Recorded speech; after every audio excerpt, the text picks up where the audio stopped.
বলি আমি বুঝা পাইনি আমি বলছি বল আমার ছেড়ে দেবি না আমি বল ছেড়ে দেবো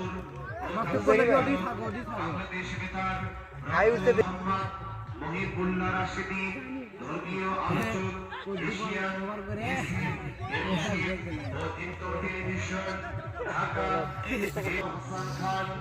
সাধারণ সম্পাদক বগুলিয়া ইয়ং স্টার ক্লাব